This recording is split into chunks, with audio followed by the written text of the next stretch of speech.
Bien, Et- bonjour à toutes et à tous pour ce troisième webinaire de l'année du Handipact FI-PHFP. Le premier était consacré aux différentes missions de Cap Emploi. Le second, on avait le plaisir d'accueillir Sophie Volatier, qui est présente également aujourd'hui, qui est la ressource handicap mutualisée pour la fonction publique hospitalière.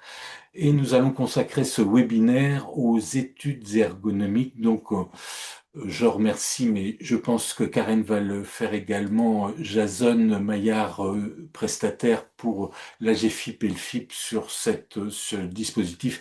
Et bien sûr, évidemment, Elsa et Cécile de l'AGFIP. Mais là, je laisse la parole à Karen pour le petit mot d'introduction. Merci Daniel. En tout cas, bonjour à toutes et à tous. Merci de vous joindre à nous pour ce webinaire dédié aux études ergonomiques cofinancées par le FIP et la GFIP, qui constituent quand même un levier essentiel pour concilier qualité de vie au travail et performance opérationnelle. Donc, dans un contexte où les enjeux d'inclusion, de prévention des risques et d'adaptation des postes de travail sont plus que jamais au cœur des stratégies des employeurs, ce dispositif de cofinancement offre une réelle opportunité d'agir concrètement au bénéfice des personnes en situation de handicap. Donc, au travers de ce webinaire, on a pour objectif de vous éclairer sur les modalités pratiques, les retours d'expérience, les pièges à éviter, enfin, vous redonner le cadre de mobilisation de ce dispositif qui est trop peu utilisé à notre goût, et Elsa pourra en dire un mot. En tout cas, on voulait remettre un petit focus sur ce dispositif et vous le présenter à l'occasion de ce webinaire. Donc, merci à toutes et à tous d'être présents et de participer encore nombreux à ce webinaire. Très bien, merci Karen. Donc un petit rappel technique, comme on est un certain nombre, vous avez le chat pour poser vos questions, vos suggestions, interrogations. Le programme très rapidement, donc c'est un peu le cadre général des études ergonomiques. On remercie Cécile et Elsa de la GFIP pour poser un peu le chapeau de ce dispositif. On aura la présentation de contenu un peu plus en détail des études ergonomiques par Jason Maillard, prestataire. Et puis Jason pourra nous faire part d'exemples. Et puis de la même manière, peut-être à la fin de ce webinaire, si vous souhaitez nous faire part d'actions que vous avez mises en place. Enfin, c'est ainsi intéressant pour nous d'avoir un échange compte tenu qu'un certain nombre d'employeurs publics ont dans leur sein des personnes qui sont ergonomes. Ça nous intéresse également d'avoir vos retours d'expérience. Donc, Elsa, Cécile, je vous laisse la parole. Merci Daniel, merci Karen. Bonjour à tous. Donc, les études ergonomiques, de quoi parle-t-on effectivement? Donc, c'est un service qui est porté et cofinancé FIP et AGFIP, effectivement. C'est un service qui est à destination des employeurs, mais qui, bien sûr, va embarquer les différents acteurs de la santé au travail et, bien évidemment, la personne en situation de handicap. Donc, c'est dans ce sens-là qu'on vous dit effectivement que c'est un service qui est au bénéfice d'employeurs publics éligibles aux aides du FIPHFP. Elles vont concerner des personnes qui sont en risque avéré d'inaptitude à leur poste ou qui présentent déjà des restrictions suffisamment importantes constatées par la santé au travail et sur lesquelles, en fait, on va investiguer pour essayer d'identifier des solutions. Mais il faut bien effectivement qu'il y ait des restrictions d'aptitude qui aient été observées et fléchées parce que ce sont sur elles que l'ergonome va être amené à travailler dans ses observations et dans l'identification de solutions. Important pour vous, elles sont totalement prises en charge effectivement par le FIPHFP, donc c'est transparent pour les employeurs que vous êtes, pas de frais à effectuer à avancer. Nous avons déjà un budget qui est fléché et sur lequel vont émarger ces études ergonomiques. En ce qui concerne le cadre de mobilisation, les études ergonomiques ne vont pas nécessairement être mobilisées pour toutes les situations où j'envisage de réaliser un aménagement de situation de travail. On vise le plus souvent ce que l'on appelle les situations complexes. On y reviendra un petit peu plus en détail en dessous et en complémentarité des dispositifs existants. C'est-à-dire que vous pouvez et vous avez déjà recours à Cap Emploi et leurs conseillers dans l'analyse de situation de travail qui pose quelques problématiques pour identifier des solutions et parfois on n'a pas besoin de l'intervention d'un ergonome pour ce faire. La solution elle n'est pas affinée, mais elle est plutôt identifiée. Même chose, on peut avoir recours aux appuis spécifiques qui vont se centrer un petit peu plus précisément sur la personne au regard de son poste de travail. Une étude ergonomique va avoir une approche un petit peu plus globale, alors bien évidemment de la personne et de son poste de travail, mais dans un environnement global de travail. C'est ce qui va faire effectivement la notion de complexité sur laquelle on va revenir. Et cela peut concerner aussi bien une personne en situation de recrutement, donc on est dans les premiers temps d'emploi, ça peut être pour une situation de maintien dans l'emploi, ou encore même une personne qui va être amenée à évoluer professionnellement, notamment parce que il y a eu l'évolution est générée par le besoin en fait de changer de poste au regard de la situation de handicap, mais pas que, et il faut qu'on étudie effectivement la meilleure adaptation du poste de travail au regard de l'évolution professionnelle qui est envisagée.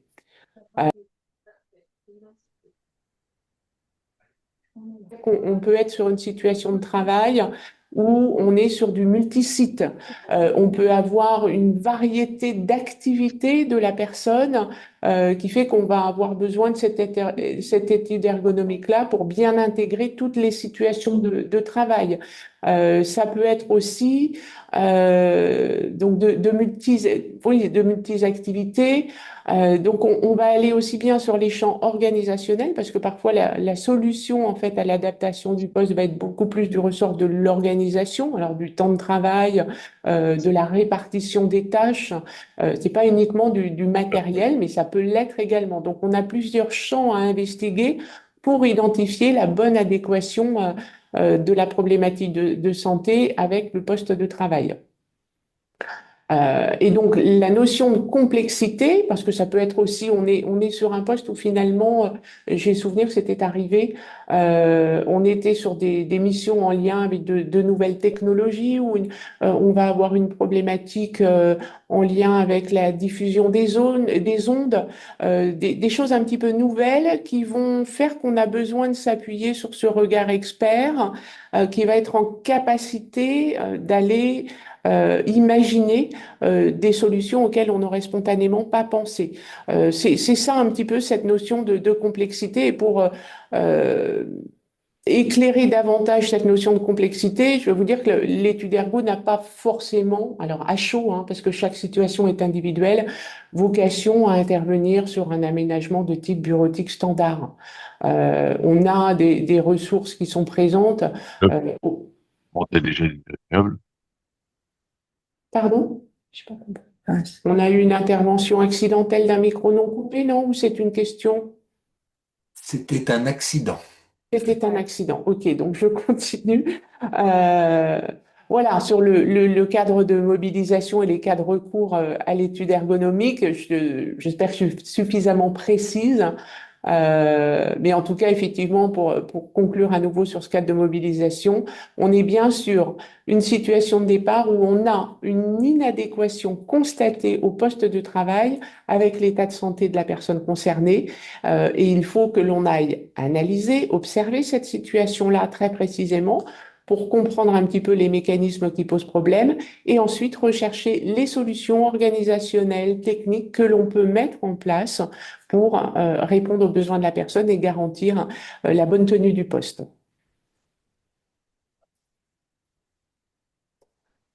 Les objectifs, il va être question de mettre en évidence effectivement les éléments qui, dans l'exécution des tâches professionnelles, vont être particulièrement contraignants et inadaptés et qu'il va s'agir en fait de compenser avec les propositions qui vont être faites à l'issue de l'intervention de l'ergonome.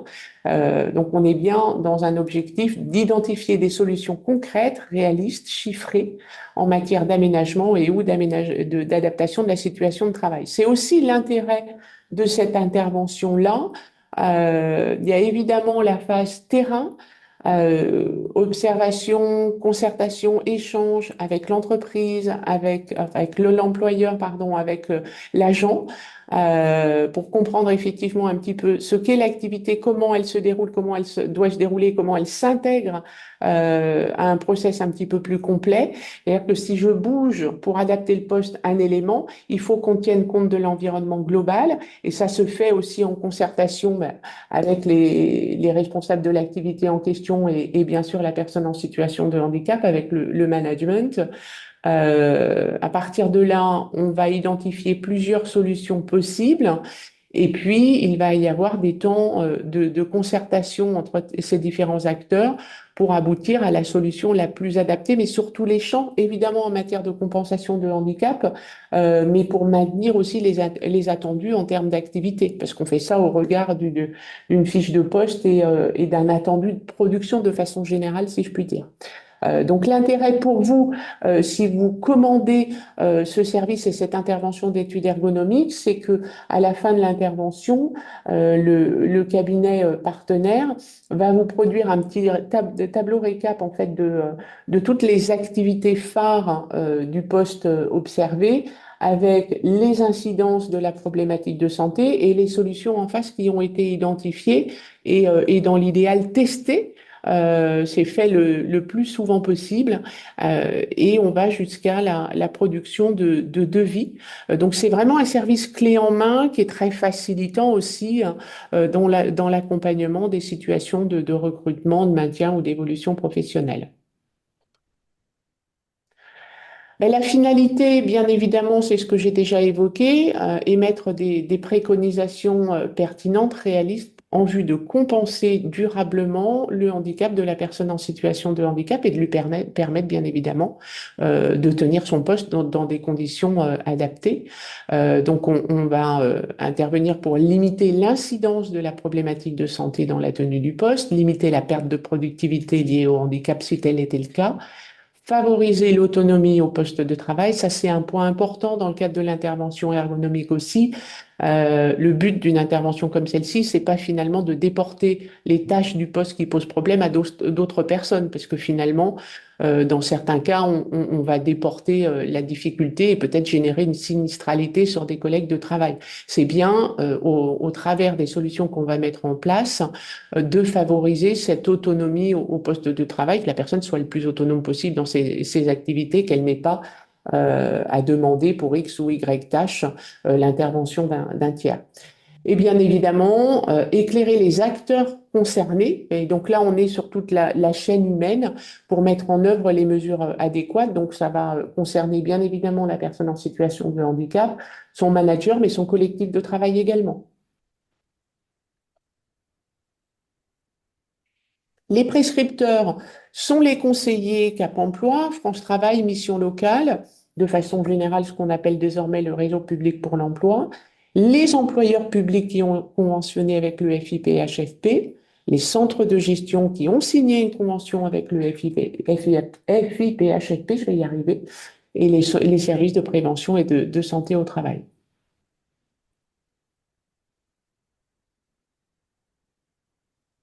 Et donc, si besoin était, l'intérêt du recours à cette expertise, c'est de bien prendre en compte l'ensemble des caractéristiques de l'employeur, les capacités fonctionnelles, cognitives et psychiques de la personne. Donc, c'est ce que je vous disais tout à l'heure. On va se centrer bien évidemment sur les déficiences induites par la situation de handicap de la personne, mais également les contraintes du poste de travail, de l'environnement de travail, et les contraintes de production, de réalisation de l'activité qui sont celles des employeurs concernés. on va avoir un éclairage précis et je dirais pas revisiter, mais analyser finement des difficultés rencontrées au quotidien, et c'est ce que permettent aussi les phases d'observation, afin de définir les réponses organisationnelles et ou techniques souhaitables et qui vont surtout permettre une meilleure adéquation entre la personne et son environnement de travail. Il va s'agir effectivement d'identifier ce qui relève de la stricte compensation du handicap. En soi, ça, c'est pas une nouveauté, c'est-à-dire que le cadre d'intervention du FIPH-FP et de la GFIP, c'est bien la compensation du handicap. Euh, pour le reste, si des solutions apportent une amélioration à la productivité, par exemple, ou encore aux conditions de travail, bah, ça va être hors champ d'intervention de la GFIP, mais ça, on est déjà là, on se projette déjà ensuite sur la demande enfin, la traduction de l'étude ergonomique qui bien souvent se traduit effectivement par une demande d'aménagement de situation de travail. Et donc, une fois encore, l'intérêt de cette expertise et du recours à ce service d'études ergonomiques, c'est bien d'identifier des solutions concrètes, réalistes, chiffrées, en vue d'aménager le poste de travail et surtout de permettre la bonne tenue du poste pour la personne concernée. Voilà, un cadre très très général. Et puis après, Daniel, tu vas prendre le relais, je pense, sur les outils pour réaliser les prescriptions. Donc oui, donc on vous a mis là, c'est un petit peu de la tambouille interne. Donc si vous êtes prescripteur, si vous êtes un employeur public conventionné, donc il y a effectivement, donc on vous enverra avec la présentation la fiche de prescription vierge, donc qui permet d'avoir accès à ce service. Donc je le répète, hein, pour les employeurs publics qui sont conventionnés ou éventuellement les CDG qui accompagnent des petites communes. Donc, et puis, il y a également un document, rapport d'études ergonomiques, qui est un document un peu standard qui va reprendre tout ce qui a été évoqué par Elsa sur l'intérêt de cette mise en place, dont les acteurs, le contexte de l'étude, la note de synthèse. Enfin, là, comme je ne suis pas un ergonome expert, je Alors, pense que je donne. Daniel, je vais revenir sur la fiche de prescription. C'est le support de votre demande, en fait. Donc, bien évidemment, on va présenter les caractéristiques de l'employeur, les coordonnées caractéristiques de la personne concernée également.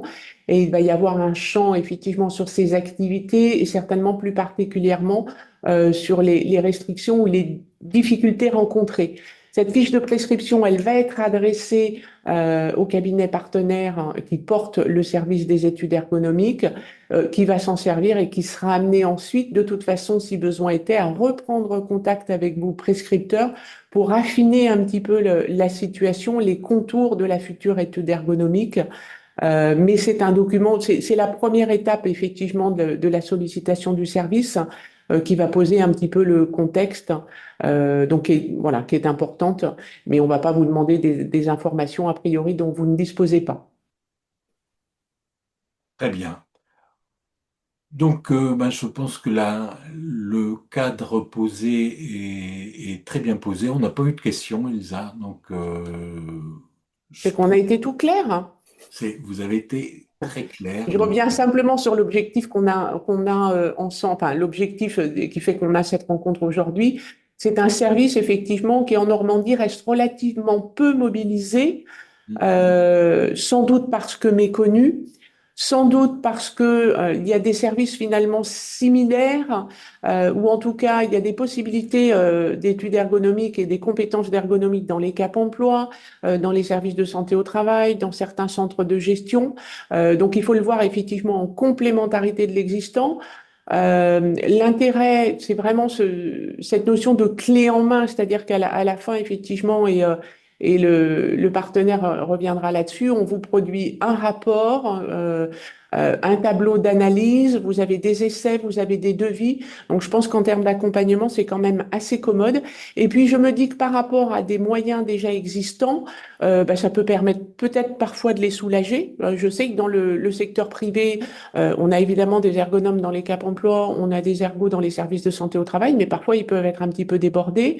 Vous avez une aide dans le catalogue du FIPHFP qui existe, mais on n'est pas sur les mêmes limites financières. Donc, dans certaines situations, ça peut répondre à des besoins peut-être un petit peu plus poussés. Et puis ça vous épargnera de solliciter une aide auprès du FIPHFP sur l'étude ergonomique. Déjà que vous aurez sans doute à faire la demande d'aménagement de situation de travail, je me dis c'est une demande en moins. Voilà. Tout à fait. Parenthèse Donc, on a fermée. déjà des petites questions sur les délais d'intervention, sur la demande de matériel adapté, mais je pense qu'on va avoir les réponses à ces questions Oui, avec oui. l'intervention de Jason Maillard. Donc, je- Oui. comme un certain Oui, nombre... Jason va y répondre parce que pensez, c'est un marché en fait auquel H3DT et Apso ont répondu. Ça veut dire marché, ça veut dire cahier des charges et qu'effectivement il y a des attendus, des délais d'intervention, des critères qualité auxquels H3DT et Apso répond effectivement. Donc c'est voilà, ça fait partie effectivement du cadrage d'intervention et de l'intérêt que vous pouvez y trouver en tant que potentiel prescripteur utilisateur. Donc effectivement, comme un certain nombre d'acteurs de l'emploi des personnes en situation de handicap, donc on a des prestataires qui accompagnent sur les appuis spécifiques, sur différentes thématiques. Et donc, les études ergonomiques, ce sont les cabinets H3DT et APSO. Et donc, on a le plaisir d'accueillir Jason Maillard, donc, qui va pouvoir rentrer un peu peut-être dans le cœur nucléaire de ce qu'est une étude ergonomique. Donc, merci Jason et merci Elsa et Cécile. Donc, toujours, hein, si vous avez des questions via le chat, Jason, je vous laisse la parole. Très bien. Merci beaucoup. Bonjour à tous. Donc oui, en effet, là, normalement, la présentation devrait répondre à quelques questions, donc gardez-les. Mais si vraiment, suite à la présentation, il y a encore des questions, n'hésitez pas à les reposer à ce moment-là. Donc oui, Jason Maillard, du coup, je suis ergonome pour le cabinet Abso Ergonomie. Nous avons du coup répondu au marché avec mon collègue Cédric Leborgne, Paris Ergonome pour le cabinet H3DT. Donc moi, je suis basé à Caen et Cédric, lui, est basé plutôt autour de Rouen. Donc, voilà, ça nous fait un peu une répartition à peu près géographique. L'objectif de ce groupement, c'est de pouvoir quand même répondre sur l'ensemble du territoire avec une certaine réactivité et également une proximité via un petit peu notre réseau déjà directement sur le territoire. L'objectif par rapport à ça pour nous, c'est de pouvoir être dans une collaboration totale, dans le sens où voilà, on a des outils partagés, ce qui nous permet à la fois cette réactivité et également cette continuité de service sur toute l'année, sur toute la période du marché.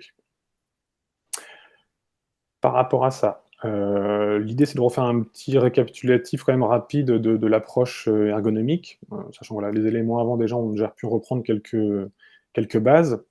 Mais vraiment, l'objectif, en tout cas, d'une étude ergonomique, c'est de pouvoir quand même adapter le travail, les outils, l'environnement aux capacités de la personne. Donc c'est pour ça que par rapport à ça, l'objectif est pour nous d'analyser les situations de travail, donc c'est-à-dire aller sur le terrain, échanger avec le bénéficiaire, ses collègues, sa hiérarchie, pour bien comprendre son activité de travail, son environnement de travail, les outils que la personne est amenée à utiliser. Voilà. C'est en comprendre dans la globalité comment la personne interagit dans son travail.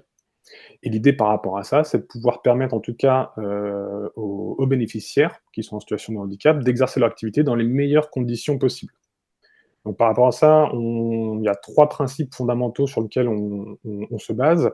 C'est vraiment comprendre l'activité, la situation de travail, c'est-à-dire les tâches que la personne est amenée à réaliser. Est-ce que la personne est sur un peu une monoactivité où il y a plusieurs tâches, ou une personne a plusieurs activités avec dans ces activités des tâches différentes?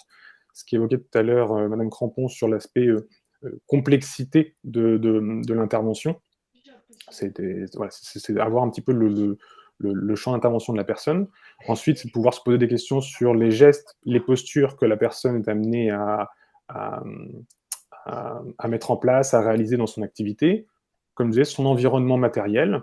Est-ce que la personne est dans un bureau seul? Est-ce que la personne est dans un bureau partagé? Est-ce que la personne travaille en extérieur? Est-ce qu'on prend encore une fois tout son environnement et tout le matériel que la personne est amenée à utiliser? Son organisation du travail, c'est-à-dire est-ce que la personne travaille seule? Est-ce qu'elle travaille en équipe? Est-ce qu'elle travaille en horaire décalé? Est-ce que elle a un travail qui est ordonné spécifiquement dans sa journée? Voilà. C'est comprendre tout ce qu'il y a encore une fois dans son organisation du travail, les interactions que la personne peut avoir avec ses collègues, avec sa hiérarchie, ou est-ce que c'est des personnes qui est face à du public ou face à des usagers? Voilà, encore une fois, chaque élément, chaque réponse apporte derrière des contraintes différentes. Donc l'idée est bien de comprendre l'ensemble de ces éléments pour savoir dans quelle situation la personne est amenée à travailler. Ensuite, la deuxième grande étape, c'est identifier les difficultés. Donc là, par rapport à ça, c'est essayer d'identifier les contraintes qui sont à la fois, d'un premier point, physique, tout ce qui concerne les postures, le port de charge, est-ce qu'il y a de la manutention manuelle, est-ce qu'il y a des postures contraignantes, est-ce qu'il y a de la répétitivité, voilà, tous ces aspects qui touchent les contraintes physiques. Les contraintes cognitives également, est-ce que la personne, quelle est la charge mentale de la personne? Est-ce que c'est un travail qui est très administratif, très sur l'ordinateur, sur des documents? Est-ce que la personne a besoin de concentration dans son activité? Est-ce que la personne a des interruptions de tâches? Voilà. Tout vraiment cette partie cognitive qu'il ne faut pas oublier dans les interventions.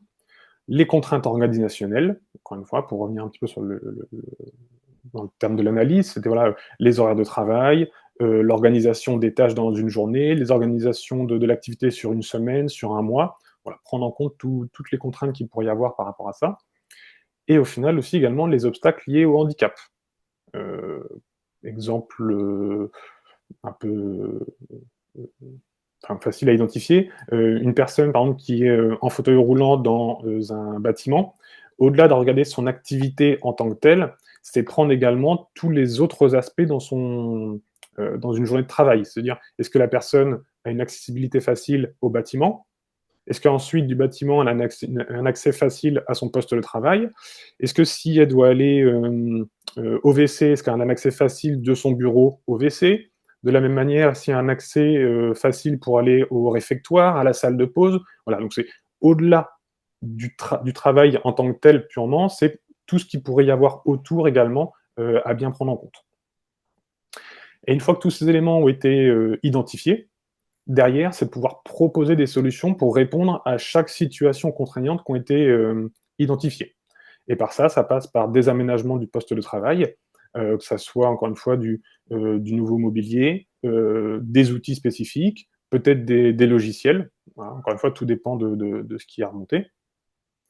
Revoir l'aspect organisationnel, c'est-à-dire peut-être revoir les horaires de travail, les horaires de pause, revoir les tâches en tant que telles, l'organisation des tâches ou des activités sur une journée ou sur une semaine, ou proposer, si besoin, des aides techniques ou humaines pour répondre à certains besoins. Donc voilà un petit peu les trois grands les trois grands thèmes, les trois grandes caractéristiques en tout cas de l'analyse.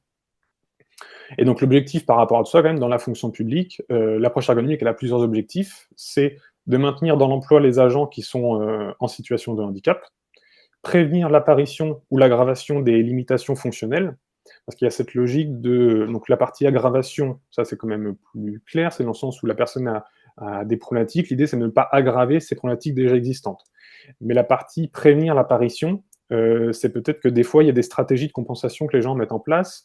Par exemple, tout bête, hein, j'ai une problématique au niveau du bras droit, et ben indirectement je vais moins le solliciter et plus solliciter le bras gauche. Donc en fait, on va peut-être favoriser l'apparition de douleurs au bras gauche, alors qu'au départ, la problématique vient sur la partie droite plutôt. Donc c'est comment essayer de trouver des stratégies, des aménagements pour ne pas favoriser l'apparition ou l'aggravation de problématiques. Également favoriser l'inclusion professionnelle et de manière générale améliorer les conditions de travail des agents. Donc encore une fois... Vous me dites, Jason, hein, pour passer les diapos, parce que moi je... Pardon, oui. Donc voilà, l'idée de cette démarche, du coup, c'est de s'inscrire dans la politique d'égalité des chances et de non-discrimination pour l'ensemble des agents et des bénéficiaires. Donc voilà un petit peu l'approche un peu globale des études ergonomiques. Maintenant, l'idée, c'est de pouvoir vous présenter la démarche en tant que telle, avec à la fois les différents outils qui ont été présentés en amont avec la fiche de prescription, le rapport, les délais qui sont proposés. Voilà. Encore une fois, là, c'est le process un petit peu global qui reprend. Je vais vous redétailler par la suite plus en détail la manière dont ça s'organise. Et voilà. La première partie, vraiment, rentre dans la partie prescription, où encore une fois, là, c'est le prescripteur qui, grâce à la fiche de prescription, va rentrer l'ensemble des informations du bénéficiaire, de la situation, de la structure dans laquelle le bénéficiaire est, nous transmet cette prescription via un fichier crypté depuis cette nouvelle mise en place de procédure d'il y a environ un peu plus d'un an, dans un souci de confidentialité des informations. Voilà, il faut envoyer la fiche de prescription. Jason, est-ce que vous m'entendez? C'est Oui. Cécile, la GFIP. Excusez-moi, je vous interromps. C'est juste le schéma, forcément, est bon. Mais une petite précision par rapport à ce fameux cryptage. En fait, ce cryptage va concerner si l'aide est prescrite par un Cap Emploi, France Travail ou Mission Locale, ils vont être concernés par le cryptage.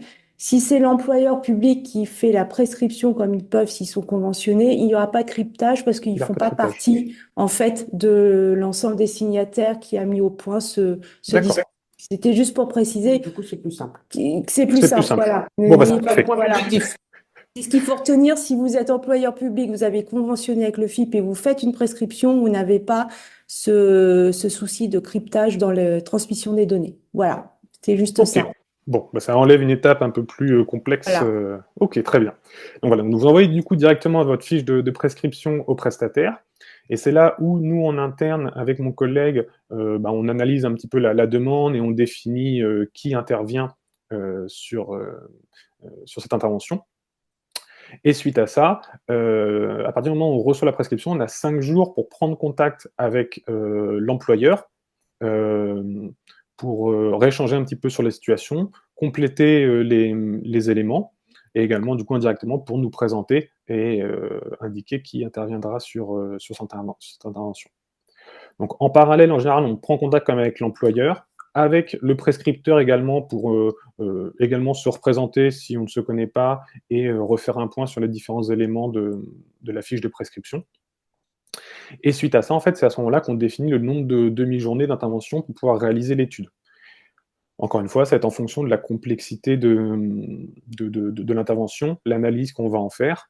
Encore une fois, comme je disais tout à l'heure, est-ce que ça va être un poste avec, entre guillemets, une monotâche, ou est-ce que c'est multitâche? Est-ce que c'est dans différents lieux d'intervention sur différents moments de la semaine? Voilà. Il y a plusieurs critères qui peuvent rentrer en compte pour définir ce nombre de demi-journées et donc la complexité derrière. Et derrière ça, pareil, on a encore 5 jours pour pouvoir déposer l'outil, la fiche de prescription sur l'extranet. Et à partir de cet extranet, les prescripteurs et la GFIP et le FIP ont accès direct à cette fiche. Donc à partir de ce moment-là, on va dire c'est toute la partie un peu mise en place, démarrage de l'intervention qui est fait. Ensuite, vraiment l'intervention commence vraiment avec la mise en place d'une réunion de lancement, c'est-à-dire on réunit à la fois le prescripteur, le bénéficiaire, l'employeur, pour acter le démarrage de l'intervention et organiser toute la partie observation, entretien. Par rapport à ça, peut être également invité le médecin du travail, médecin de prévention, ou des représentants du personnel si c'est nécessaire. Donc encore une fois, ce n'est pas systématique, mais selon les interventions, parfois c'est demandé. Donc nous, on s'adapte en fonction aussi des besoins. Par rapport à ça, ensuite, on met en place toute la phase vraiment d'analyse, comme je disais tout à l'heure, les observations, les entretiens pour essayer de comprendre au mieux l'activité. Donc souvent, ça se déroule sur des phases, sur des demi-journées, plusieurs demi-journées d'observation, sur des temps représentatifs de l'activité. C'est pour ça qu'on essaie de définir en amont quels sont les meilleurs, les temps les plus adaptés ou les plus représentatifs vraiment de l'activité en termes de charge de travail ou en termes de contraintes que la personne pourrait rencontrer. Une fois que toute cette phase-là, elle a été mise en place, l'objectif, c'est de pouvoir rédiger un rapport de diagnostic. Et donc, ce rapport de diagnostic, en fait, on reprend toute la phase d'analyse et la mise en avant des contraintes rencontrées par le bénéficiaire. Ouais, on peut passer juste encore après, la diapo juste après. Voilà. Donc, voilà. Réunion de lancement, observation, ouais. Analyse des documents, ça paraît également, je ne l'ai pas évoqué, mais c'est vrai qu'au cours de l'analyse, l'ergonome peut être amené à demander des documents.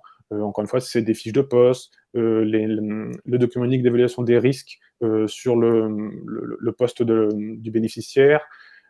Parfois, est-ce qu'il y a des besoins de données de production en fonction des activités ou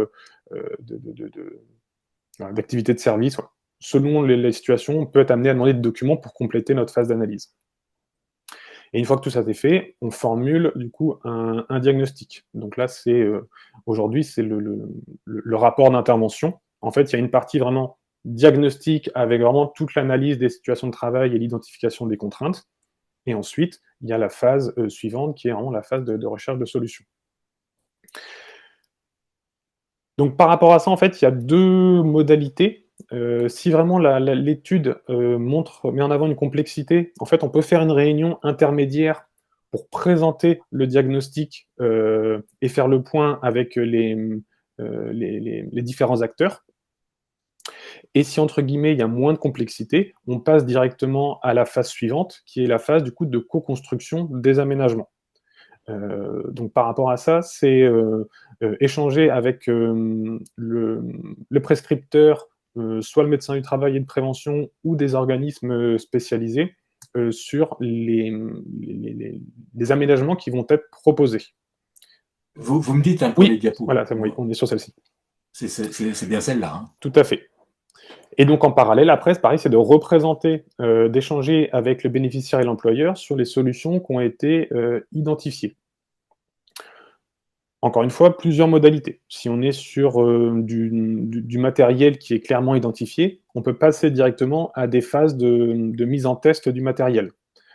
C'est l'objectif de pouvoir mettre à disposition du matériel... non, on était encore au-dessus. Mais, du matériel à mettre auprès du bénéficiaire pour se rendre compte de l'utilité.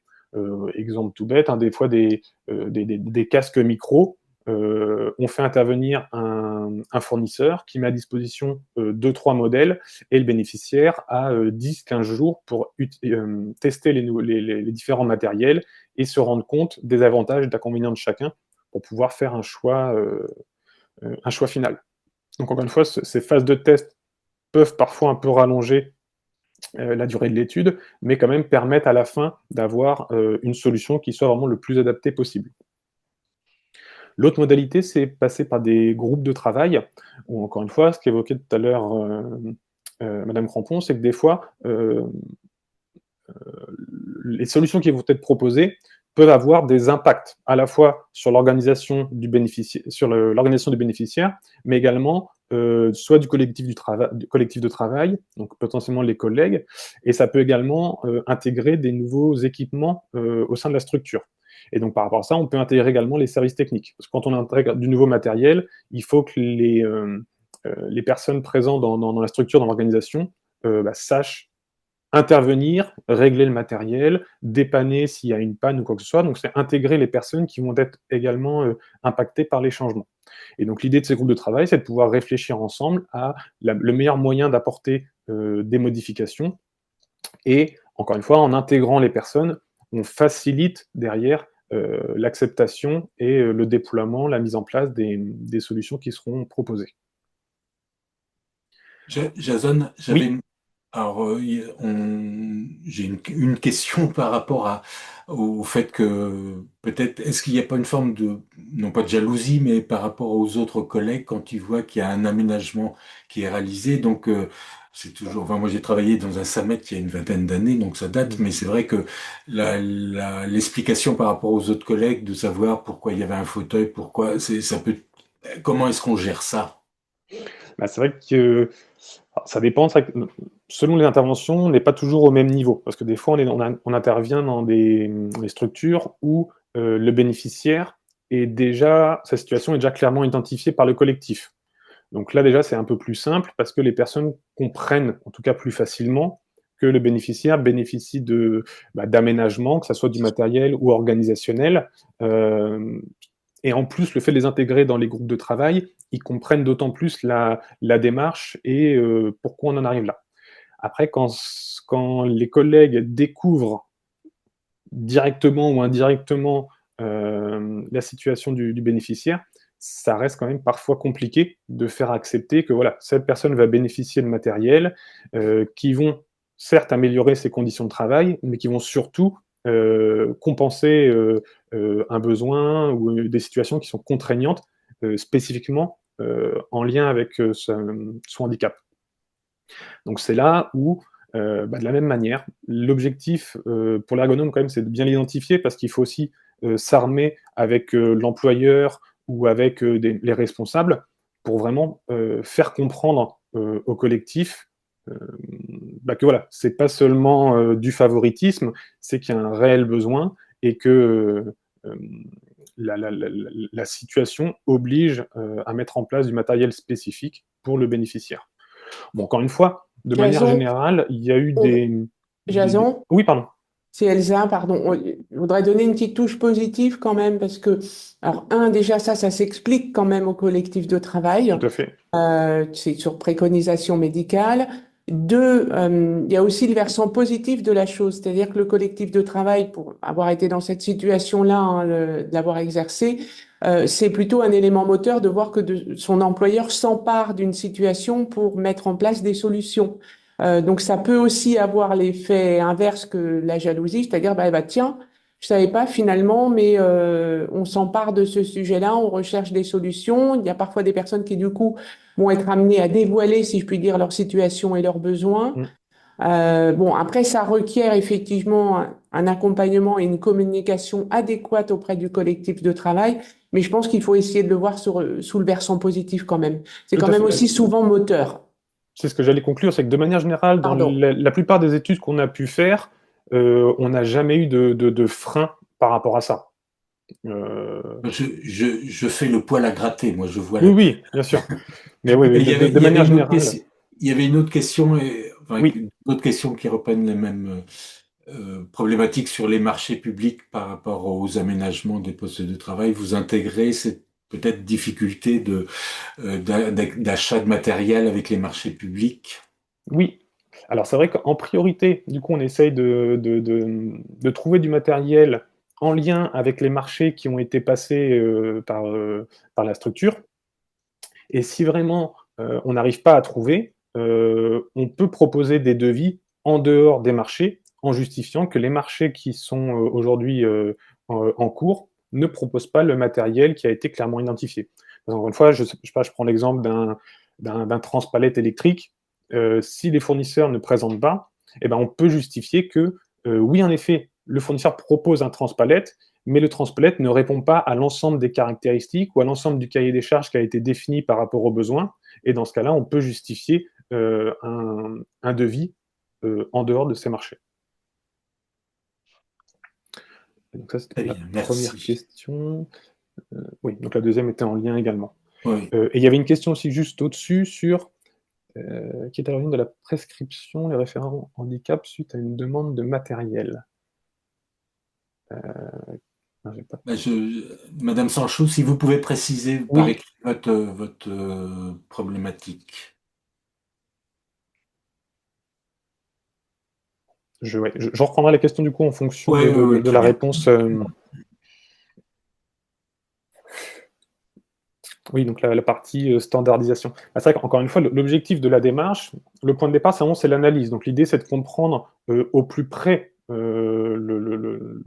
les besoins du bénéficiaire. Et l'idée, c'est d'essayer de faire quand même des préconisations qui soient le plus adaptées possible. L'idée n'est pas de, pour chaque étude, proposer la même solution, que ça soit en quelque chose de basique, hein, reproposer un siège ergonomique, un bureau réglable en hauteur, c'est pas du tout l'objectif de l'étude ergonomique. Et en fait, c'est tout l'intérêt de l'étude ergonomique, c'est que normalement, il y a une complexité vraiment dans l'étude, et c'est ce qui va permettre en tout cas de proposer des solutions qui soient le plus adaptées possible. Ben, c'est le sur-mesure, en fait, Jason. Oui, oui, oui, tout à Et fait, enfin, ça. moi, j'ai souvenir aussi d'avoir vu des rapports où on peut avoir des réponses graduées aussi, c'est-à-dire que vous allez dresser les différentes solutions possibles, mais peut-être qu'on peut y intégrer un élément économique à un instant donné, et on va pas être sur la même fourchette de réponses financièrement, mais ça va quand même compenser effectivement la situation, en n'oubliant pas que c'est concerté effectivement avec les différents acteurs, la personne, Exactement. l'employeur et le médecin de prévention, effectivement.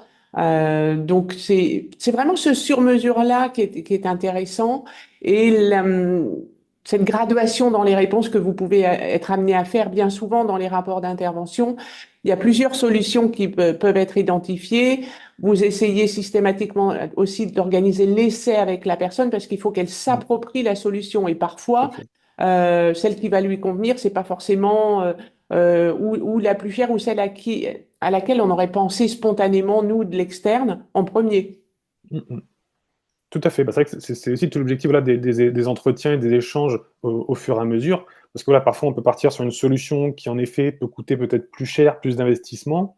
Et en fonction, peut-être qu'on va revoir un peu à la baisse. Donc, pareil, la solution va moins coûter, va peut-être moins efficace dans son mise en application, mais sera plus réaliste, en tout cas, dans les possibilités, en tout cas, de la structure pour la mise en place. Donc, il y a vraiment cette graduation, en effet, de possibilités dans, dans, dans les préconisations. Donc oui, sur qui fait la demande de l'étude ergonomique, donc on Oui, l'a précisé, Elsa l'a précisé tout à l'heure, si vous êtes un employeur public conventionné, donc vous pouvez faire déposer une demande, ou alors c'est le CDG pour la fonction publique territoriale et les petites communes, ou alors c'est le Cap emploi, mission locale, France Travail. Après, si vous êtes un employeur public conventionné, le médecin de prévention peut Et sur participer, l'étude. peut participer à la Ouais. demande.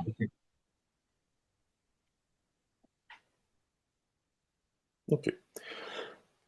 Donc pour compléter, voilà, une fois qu'on a fait les groupes de travail, les tests et qu'on a validé un petit peu tout le matériel, bah, c'est à ce moment-là que du coup on remplit la deuxième partie du rapport d'intervention, à savoir toute la partie préconisation. Donc encore une fois, il y a des tableaux qui reprennent quelle est la situation contraignante derrière, quelle est la solution qui est proposée, et ensuite derrière, potentiellement associer les devis en conséquence.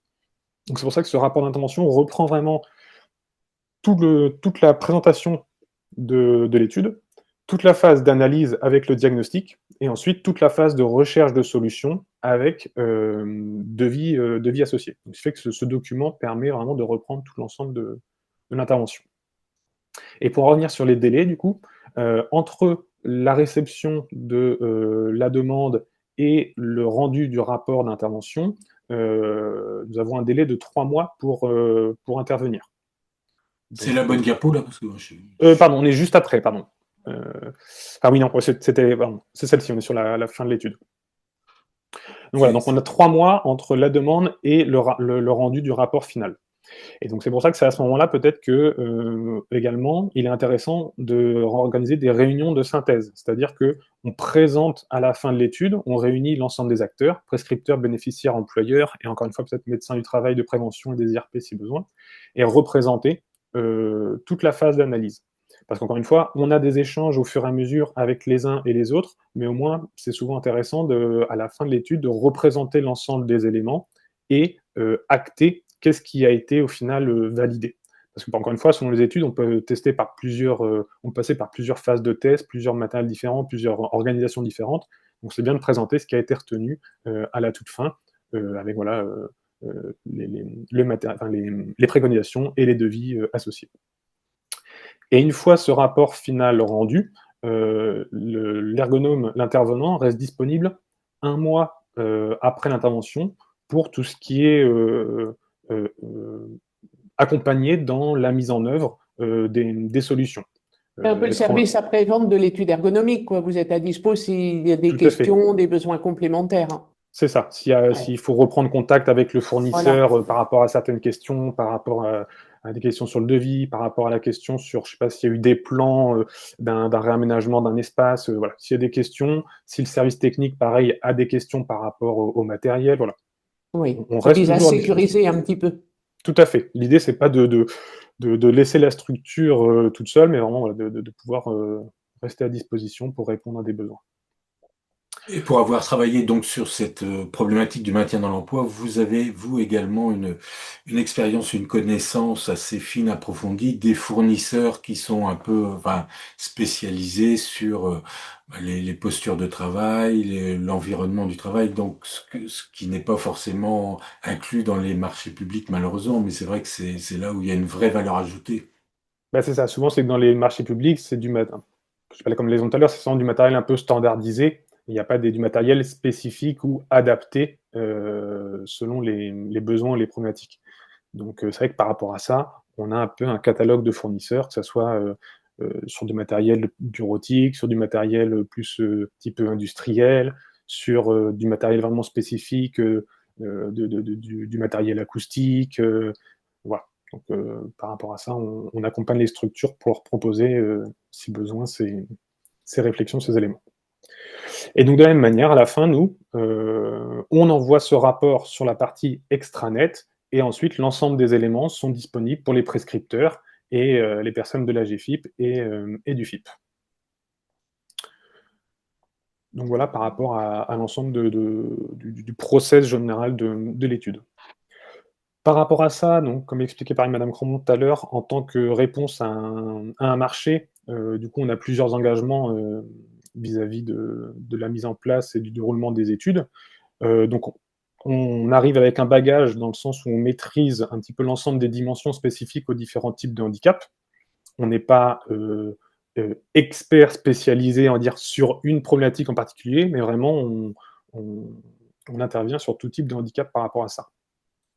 On associe systématiquement l'ensemble des acteurs de la structure dans la délivrance de la prévention. Donc, à minima, l'employeur, le bénéficiaire, le médecin de travail de prévention et également le responsable hiérarchique de la personne. Ensuite, on maintient un niveau d'échange important avec le prescripteur tout au long de la prestation pour pouvoir l'informer de l'avancée, de l'évolution, de potentiellement des difficultés qu'on peut rencontrer. Mais voilà, l'idée, c'est de garder le contact tout au long. Parce qu'encore une fois aussi, l'idée, c'est de pouvoir faire des points récurrents par téléphone. Et également, on peut organiser des temps de réunion entre nous pour pouvoir faire le point d'avancement. Et fixer des dates de réunion en collectif si nécessaire. On a l'objectif quand même de respecter les délais d'intervention, donc les 5 jours au moment de la réception de la demande et ensuite les 5 jours suivants pour pouvoir proposer nos nombres de demi-journées et les 3 mois à maintenir pour pouvoir faire l'intervention au total. Donc, encore une fois, c'est là aussi parfois la difficulté, c'est quand on met en place des tests, on est soumis, contraint à la disponibilité de certains fournisseurs, de certains matériels. C'est vrai qu'on essaye de faire le maximum, les fournisseurs aussi sont bien au courant. Mais voilà, ça peut être des fois une petite variable par rapport à ça. La rédaction du rapport final qui reprend vraiment l'ensemble des éléments de l'intervention, ce qui permet qu'une fois qu'on n'est plus dans la structure, quand même la structure, avec ce document, peut avoir l'ensemble des éléments, et pareil, un suivi pour le prescripteur et la GFIP. Le fait de rester à disposition des prescripteurs un mois après la remise du rapport, comme on vient de le dire, dans l'accompagnement, pour répondre aux questions et aux interrogations qu'il pourrait y avoir. Et bien sûr, le respect de la confidentialité de l'ensemble des informations, à la fois sur la situation du bénéficiaire et également sur les informations liées à la structure dans laquelle on intervient.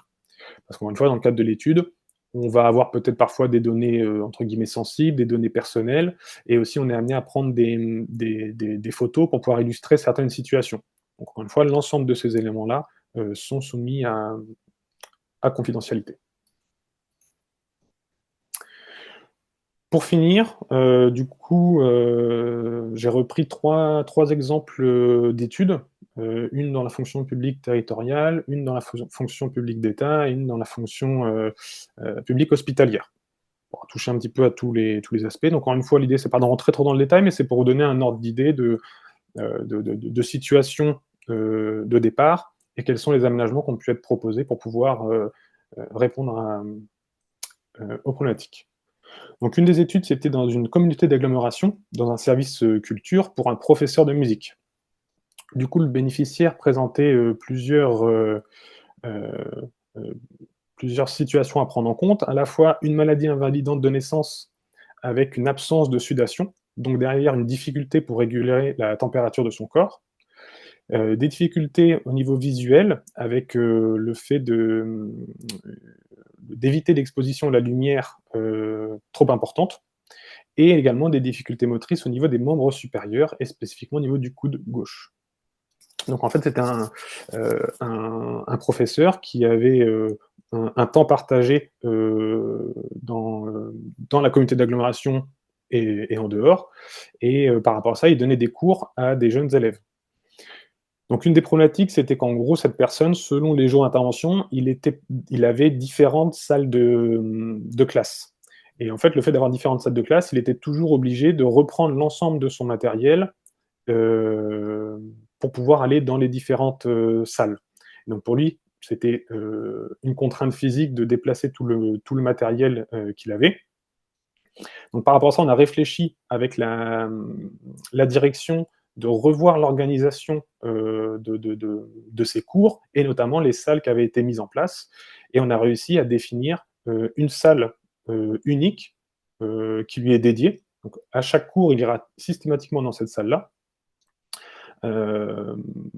Parce que en plus de ça, l'organisation de la communauté d'agglomération mettait à disposition ces locaux pour les intervenants internes, mais également pour des structures externes. Donc, ce qui fait qu'en fait, cette pièce-là lui était dédiée quand il était présent, mais quand il n'était pas présent, cette salle était utilisée par d'autres. Donc, de la même manière, on a dû mettre en place, en tout cas remettre en place des règles de fonctionnement qui étaient de base présentes, mais qui au fil du temps se sont perdues, des simples règles, à savoir règle d'utilisation de la salle, que la salle, quand vous la prenez, elle est dans tel état, il faut la rendre dans tel état à la fin. Ce qui n'était pas toujours le cas. Les gens déplaçaient les tables, les gens faisaient, par exemple, manger la galette tous ensemble et ne nettoyaient pas, il y avait des miettes partout. Donc en fait, le professeur, en arrivant, devait ranger la salle et en plus nettoyer la salle, ce qui normalement n'était pas le cas. Mais encore une fois, au niveau moteur, c'était quand même une difficulté supplémentaire pour lui, alors que de base, ça ne devrait pas être le cas. Donc voilà, on a vu tout cet aspect organisationnel, d'organisation d'une salle unique dédiée, et des règles de fonctionnement pour que, quand il arrive, tout soit correctement fait. En plus de ça, on a mis en place une réflexion par rapport au matériel. C'était une salle de classe qui, de base, avait des rideaux, mais avec peut-être sûrement de la casse au fur et à mesure, le matériel n'avait pas été remis en place. Donc en gros, l'idée, c'était de remettre en place des rideaux occultants, parce que c'était une pièce qui était bien exposée au niveau du soleil, donc pour pouvoir occulter, donc limiter cette exposition forte à la lumière. Et l'autre aspect, c'était la mise en place d'une climatisation pour permettre le réglage de la température dans la salle, afin que lui-même ait un moyen de réguler la température de son corps et éviter, du coup, souvent, c'était des malaises, soit parce qu'il avait trop froid et donc, du coup, il ne se rendait pas compte, ou à l'inverse, il faisait très chaud et il pouvait faire également des malaises. Donc, c'était dans cette idée d'avoir cette climatisation pour pouvoir régler l'environnement en fonction de son besoin. Et le dernier point, pareil, des éléments un peu plus dans l'aspect technique, mais plus anodin, mais c'était le changement des néons dans la salle de classe. C'était des petits néons qui avaient des petits qui clignotait en fait, et c'était désagréable pour lui, dans, encore une fois, sa sensibilité à la lumière. Et autre point, c'était le réglage du groom de la porte. Donc en fait, c'était la porte pour accéder à l'espace, enfin, à la salle de classe. C'était un groom qui était très serré, donc en fait, il fallait pousser la porte très très fort pour réussir à l'ouvrir. Et donc en fait, lui-même déjà de base, c'était pas simple pour lui, mais en plus, c'était que pour l'ensemble des élèves qui venaient dans sa salle de classe, il devait à chaque fois limite lui-même venir et ouvrir la porte à l'ensemble de ses élèves. Donc pareil, ça demandait un effort physique assez important. Donc, sachant qu'en plus, voilà, les élèves, quand ils venaient, ils avaient leur matériel de musique, plus devaient ouvrir la porte à une main. Donc c'était compliqué. Donc voilà, donc on a juste réglé l'intensité du groom, et ce qui fait qu'après, ça a été plus facile pour tout le monde. Donc voilà encore une fois un exemple d'étude où vraiment on a des solutions qui touchent plus l'aspect organisationnel, des solutions qui touchent plus l'aspect technique, avec quand même un niveau d'investissement, par exemple pour la partie climatisation, qui peut poser question, mais encore une fois, l'objectif c'était de pouvoir échanger avec le prescripteur, avec notamment la référente, en tout cas, de la partie comité d'agglomération sur les possibilités de financement de ce type de matériel. Et voilà. Et des aspects un peu plus anodin n'est pas le bon mot, mais beaucoup plus précis sur le néon et le groom de la porte, qui au final ne demandent pas beaucoup d'investissement, mais qui au final ont quand même un impact très fort dans la situation de travail de la personne. Sachant que, non pas un détail, mais quand même quelque chose d'assez important, c'est que le FIPHFP, à l'issue de l'étude ergonomique, peut participer au financement de l'aménagement du poste de travail jusqu'à hauteur de 10 000 euros. Donc, Et donc, dans l'idée de ces financements, c'est de se dire combien coûte un matériel dit, on va dire, classique par rapport à la situation de la personne, et combien coûte un matériel qui soit spécifique ou adapté à la personne. Et l'idée, c'est de pouvoir avoir une prise en charge de la différence de ces prix. Exemple suivant dans la fonction publique d'État. Donc là, c'est une étude qui a eu lieu dans un service pénitentiaire d'insertion et de probation. Donc en gros, le bénéficiaire, c'était une personne qui était chargée d'accueil, qui assurait l'accueil à la fois physique, téléphonique, et également toute la partie gestion de la boîte mail. Et la personne présentait du coup des déficiences au niveau auditif et visuel. Donc en gros, c'était deux personnes qui étaient dans un bureau partagé et qui faisaient la même activité. Il y en a une personne qui était dédiée plus sur la partie accueil physique, l'autre qui était plus sur la partie téléphonique et mail, et ces personnes, en fait, au cours de la journée, échangeaient, alternaient dans les activités pour que ça soit voilà, assez varié. Donc par rapport à ça, l'objectif, c'est que la personne, la problématique principale, c'était quand même la déficience auditive. Et donc par rapport à ça, la personne avait un téléphone fixe classique et la personne portait des appareils auditifs. Donc l'objectif était de réfléchir comment faciliter l'utilisation du téléphone pour pouvoir entendre les usagers, et également faciliter la communication avec la collègue. Donc par rapport à ça, l'objectif a été de mettre en place un micro déporté. Donc c'est un système Bluetooth qu'on connecte à la fois directement aux appareils, et en fait qui capte les conversations et les renvoie de manière claire dans les appareils. Donc ça, c'était pour les échanges avec la collègue, et également pour les échanges avec les usagers qui viennent en physique. Et ensuite, la mise à disposition d'un téléphone fixe Bluetooth. Donc là, pareil, l'objectif, c'était plutôt que de prendre le combiné et mettre le combiné à l'oreille avec les appareils, ce qui pouvait soit avoir des interférences ou alors une qualité sonore qui n'était pas bonne. L'idée, c'est de pouvoir connecter directement les appareils au téléphone, ce qui fait que le son était renvoyé directement dans les appareils. Comme ça, à la fois, il n'y avait plus besoin d'utiliser le combiné, et le son était beaucoup plus clair également dans les échanges. Et en plus de ça, il y avait une réflexion de mettre en place un séparateur de bureau. Parce que de la même manière, quand la personne gérait soit des mails, soit était au téléphone, et que sa collègue était également au téléphone, il peut y avoir une gêne auditive pour pouvoir comprendre les échanges avec les usagers et pouvoir répondre.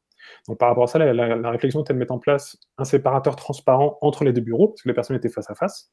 Donc ce qui permettait quand même de pouvoir se voir, de pouvoir voir quand même la partie où il fallait accueillir physiquement les personnes, et pouvoir continuer pour autant échanger avec son collègue.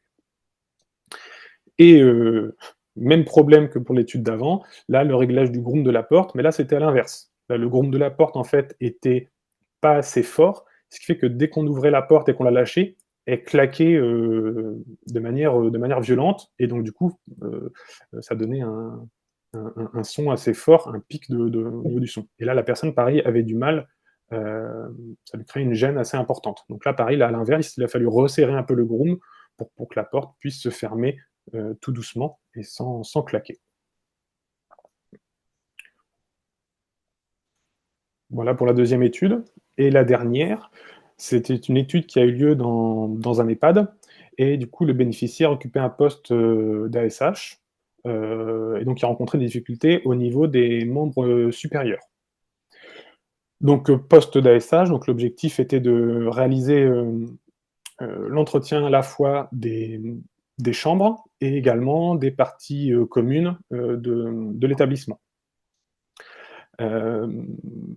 Par rapport à ça, la première réflexion, ça a été une difficulté dans l'entretien, dans le fait de devoir déplacer le mobilier pour pouvoir entretenir les sols.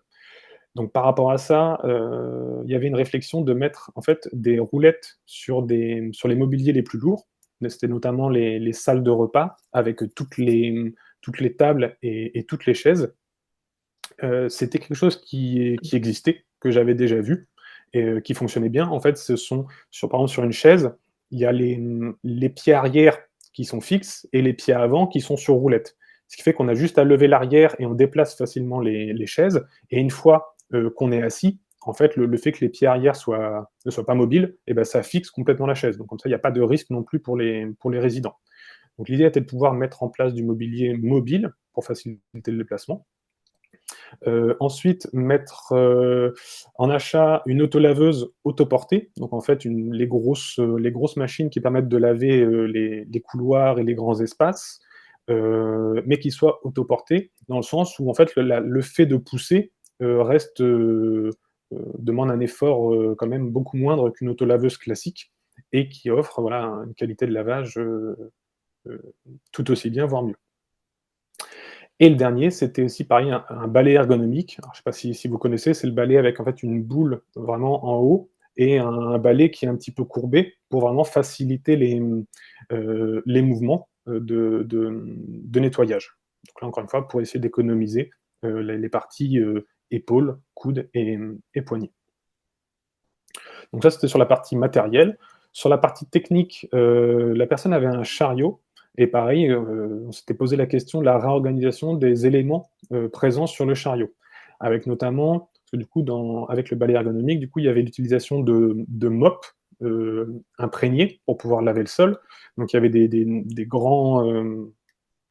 grandes caisses avec la moitié de la caisse qui était remplie d'eau et les mops qui étaient mises dedans pour qu'elles soient pré-imprégnées pour ensuite pouvoir les utiliser. Et sachant que voilà, ces bacs étaient situés au plus haut sur le chariot, et c'est qu'en fait, ça l'a obligé du coup à les porter de manière assez haute. C'était des poids assez lourds. Quand on prend le bac, l'eau et les mops dedans, les lingettes, ça reste assez lourd. Donc on a essayé de réfléchir à comment réagencer l'ensemble de ces éléments pour en mettre les choses entre guillemets les plus lourdes plutôt vers le bas par rapport à elle. Et pareil, il y avait la question de la hauteur de la poubelle. La poubelle, pareil, était mise à l'endroit le plus haut, sachant que parfois elle passait le balai, la balayette, il fallait vider les poubelles également, il fallait donc débarrasser les balayettes. Donc l'idée était de réfléchir à des poubelles peut-être moins importantes et plus basses, parce que pareil, à l'inverse, après le service, l'objectif était de vider ces poubelles. Donc pareil, plus les poubelles étaient grosses, plus on en mettait dedans, donc plus elles étaient lourdes également. Donc voilà, il y avait toute cette réflexion concernant le matériel déjà existant. Et pour terminer, il y avait une réflexion au niveau organisationnel dans la réorganisation un petit peu des tâches qu'elle avait à faire, parce qu'en gros, il y avait une répartition sur la semaine avec tel jour, tel espace à faire, le lendemain, l'autre espace. Voilà, tout était un petit peu organisé par rapport à ça. Et la structure avait engagé récemment un poste de lingère qui n'était pas à 100%. Donc l'idée était de pouvoir mettre à disposition cette deuxième personne pour aider sur certaines tâches qui étaient encore vues compliquées, où on avait des difficultés à mettre en place des solutions qui avaient un réel impact dans les activités d'entretien, de nettoyage. Et l'autre point aussi, pareil, c'est un rappel aux équipes sur le fait de bien ranger les chambres et libérer les espaces avant la venue des ASH. Parce que voilà, selon les situations, parfois il y avait des résidents où on mettait le lit par terre pour éviter qu'il tombe du lit. Il y avait des chaises spécifiques qui étaient mises en place dans les chambres. Et donc en fait, ce qui fait que lorsque la personne, la bénéficiaire, venait pour nettoyer la chambre, et ben, en fait, elle devait, pareil de la même manière, déplacer beaucoup de choses pour libérer l'espace pour ensuite faire le ménage. Alors que de base, normalement, elle n'avait pas à faire ça. Donc voilà, c'était un rappel aux équipes de bien ranger et libérer les espaces avant la venue des ASH. Donc encore une fois, cette logique d'essayer de prendre en compte l'ensemble des situations de travail, essayer d'identifier les situations qui sont parfois ponctuelles, mais qui peuvent quand même avoir un impact dans l'activité de la personne. Et voilà, derrière, trouver des solutions qui peuvent permettre de réduire, voire supprimer les contraintes. Très bien, super, merci beaucoup, Jason. Moi, j'avais une petite question parce que c'est toujours le corollaire de l'ergonomie sur la notion d'aménagement raisonnable et où est-ce qu'on va? Est-ce qu'il y a de temps en temps des interrogations par rapport à cette notion d'aménagement raisonnable? Parce qu'on peut tout aménager au bout du bout, mais peut-être qu'il y a à un moment donné, vous êtes là aussi pour dire mettre le haut là. Enfin, c'est une question un peu ouverte. Bah, encore une fois, c'est aussi tout l'intérêt d'échanger quand même au fur et à mesure avec à la fois le prescripteur, avec l'employeur, avec le bénéficiaire. C'est essayer quand même en tout cas pour l'ergonome, de ne pas partir dans une direction sans s'assurer que toutes les parties prenantes sont d'accord ou en tout cas, de leur part, c'est envisageable. Parce que sinon, on pourrait partir dans des solutions qui soit ne sont pas du tout adaptées aux besoins, ou alors à des aménagements qui vont coûter très cher, et qu'au final, la structure, dès le départ, aurait dit non, ça ne sert à rien d'aller creuser cet aspect-là, parce qu'on ne vous suivra pas. Donc, c'est tout l'intérêt de pouvoir échanger pour pouvoir aller dans l'aménagement le plus adapté, et donc que ça soit dans l'aspect organisationnel, dans l'aspect mise en place, et également, surtout, parfois, dans l'aspect financier, le fait que la structure puisse accompagner et puisse aller dans cette direction. Je vais me permettre d'ajouter un petit commentaire. Il me semble, Jason, dans la restitution et le tableau finalement que vous Oui, présentez, vous présentez les éléments qui relèvent de la compensation du handicap, parce que c'est bien le oui, tout cadre à fait. d'intervention de la GFIP et du FIP. Notre mission, c'est la compensation du handicap, et c'est distinct effectivement de l'éventuel reste à charge employeur qui va relever de l'amélioration de la productivité, de Tout à fait. l'amélioration, de la mise aux Oui, normes, qui oui, relève de l'aménagement raisonnable. Et du coup, ça peut être un bon point d'appui. Effectivement, c'est parti ici pour dire, bah voilà, ça au titre de la compensation du handicap, et ça, c'est à la charge effectivement de l'employeur, parce que au-delà de la seule compensation du handicap, ça contribue à améliorer la productivité, ça répond aux normes parce que c'était obsolète. C'est ça aussi, hein, l'aménagement tout à fait. raisonnable et finalement qui constitue le reste à charge de l'employeur. Donc Bah, c'est ça. pédagogiquement, ça peut être un bon point d'appui, tout en intégrant ce que vous dites, effectivement, la dimension des capacités économiques. Voilà, vous êtes habitué à la gérer, effectivement, selon les lieux d'intervention où vous allez. Oui, c'est ça que pour moi, en parlant, c'était logique. C'est vrai que c'est un élément du rapport où il y a ce Mm. tableau de Oui, compensation où on définit, ben voilà, encore une fois, telle solution. Est-ce que ça répond à de la compensation? Est-ce que ça répond à de l'amélioration des conditions de travail? Est-ce que ça répond à une augmentation, comment dire, matérielle de l'entreprise? Est-ce que ça répond? On doit capital définir un petit peu des patrimonial, oui. pourcentages dans ces Mm. différentes cases pour à la fin définir qu'est-ce qui reste à charge pour la structure et qu'est-ce qui est de la part de la compensation de l'handicap. Donc c'est vrai que c'est un peu à ce niveau-là aussi que le travail se fait. Oui, Mais ce travail se fait pas tout seul dans le coin de l'ergonome, c'est aussi en échange avec le prescripteur par rapport à ça. tout à fait. On avait une autre interrogation Mm. sur, pour chacune des études. Est-ce que vous avez une idée du délai de réalisation de l'étude? Alors, en général, quand même, on s'approche quand même souvent des 3 mois. On arrive à faire un petit peu moins, mais c'est vrai que vous voyez dans les exemples qui ont été donnés, quand même, il y a souvent du matériel et on passe quasi systématiquement sur des mises en test et des mises en essai pour vraiment s'assurer que le matériel qui est préconisé réponde aux besoins et que la personne accepte, enfin voilà, que la personne ait testé le matériel et soit d'accord pour l'utiliser. Donc, ouais, ce délai des 3 mois est souvent utilisé quand même.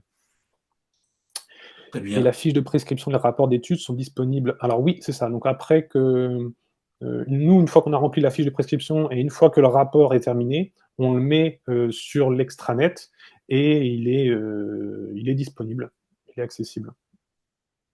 Et par rapport à ça, de mémoire, je crois qu'en plus, pour les prescripteurs, il n'y a pas de création de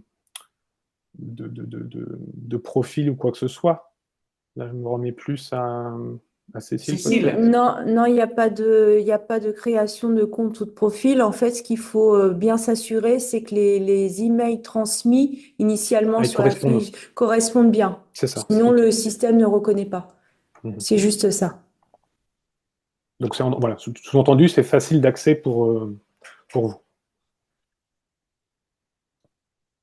Très bien, merci beaucoup. Donc, je ne sais pas si vous avez des questions. Alors là, il nous reste 10 petites minutes, soit via le chat, soit si je sais qu'il y a certaines structures qui ont des ergonomes qui sont présents. Si vous souhaitez prendre la parole ou apporter votre témoignage, j'en ai là également pour avoir.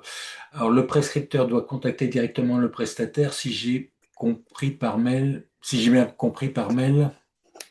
Oui, c'est ça. L'idée, c'est de pouvoir remplir la fiche de prescription et la transmettre derrière au prestataire. Voilà, donc je renouvelle ma proposition si certains d'entre vous souhaitent prendre la parole, n'hésitez pas, le micro est ouvert, vous pouvez, sinon s'il n'y a pas d'intervention particulière, je vous laisse 5 secondes.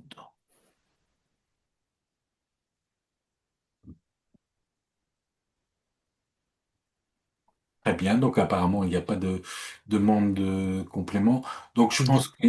coup, oui, Oui, peut-être que comme vous disiez tout à l'heure, si vous renvoyez les fiches de prescription et le rapport, peut-être rappeler l'adresse mail pour nous transmettre les demandes. On a une adresse mail spécifique d'accord. pour échanger. Ok, donc ben, on remercie vraiment Jason, Elsa et Cécile pour leur intervention. Comme le disait, une petite, ah ouais, une petite c'est important, la différence entre passe, enfin appui spécifique et étude ergo. Donc là, c'est un peu de la dentelle, mais si vous, Jason, vous êtes en capacité de répondre, Ah, ouais, on va le ou faire Elsa, en chœur, hein, Jason? Oui, alors moi sur la partie d'études d'ergo, en tout cas, je peux, Oui. un peu moins sur les appuis spécifiques. Alors, je pense que la présentation a quand même mis en avant le fait que l'étude ergonomique, on est vraiment sur un ensemble. C'est la personne, son poste de travail, mais dans un environnement global. L'appui spécifique est beaucoup plus centré sur la personne, sur l'analyse de ses capacités, de ses possibilités fonctionnelles et des solutions qu'on va pouvoir mettre en place individuellement. En fait, alors que pour l'étude ergonomique, on est effectivement sur la personne, mais sur la tenue de son poste de travail, de son environnement de travail. Et une fois encore, ce système de petites briques qu'on bouge, l'influence que ça va avoir sur le reste de l'environnement. Alors, le déroulé, les chronologies ne sont pas les mêmes pour l'appui spécifique et l'étude ergonomique. Euh, Si vous voulez, le professionnel qui va intervenir dans un appui spécifique va commencer par une étape de bilan de la personne avec des éléments médicaux, savoir où elle en est, par exemple, de sa pathologie, quels sont éventuellement le suivi médical qui est mis en place.